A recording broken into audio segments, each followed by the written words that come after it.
When I first started preparing for the IELTS exam, I felt very insecure. People around me kept saying that it was a difficult exam and many students struggled with it. But I was determined to pass this test to reach my dreams. At first, I made many mistakes while practicing listening tasks. It was really hard to catch the right answers while listening. Especially in multiple choice and form completion questions, I often got confused. I made a goal for myself to complete at least one listening test every day. Reading was also a bit challenging. The passages were long, and the questions were very detailed.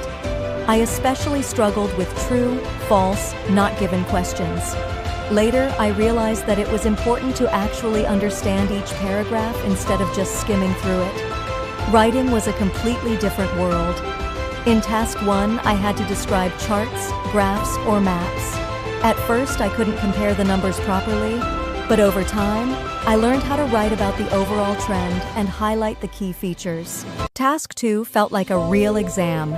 I had to express my ideas clearly and logically, focusing on coherence and cohesion. Linking words like however, in addition, and on the other hand became my best friends.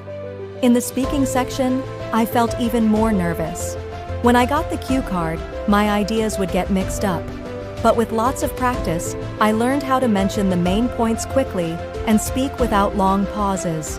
Every time, I imagined myself sitting in front of the examiner and tried to make my answers sound as natural as possible.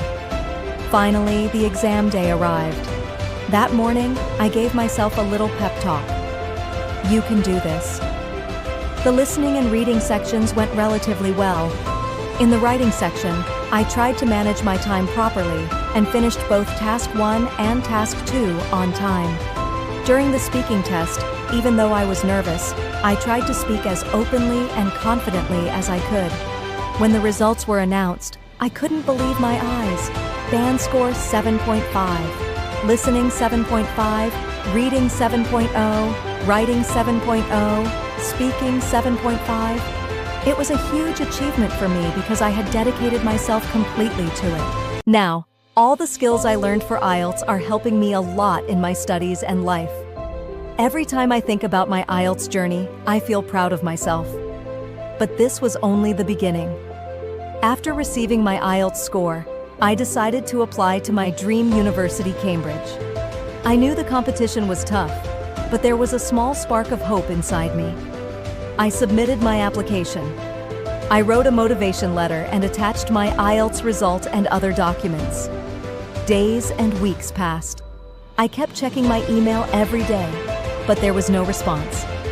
Finally, one evening, a message popped up on my phone. The subject line read, "Congratulations! You have been awarded a full scholarship to study at Cambridge University." I couldn't believe my eyes. It was one of the happiest moments of my life. That night, I was too excited to fall asleep. Now, I am preparing to travel to Cambridge. A new journey and new dreams are waiting for me.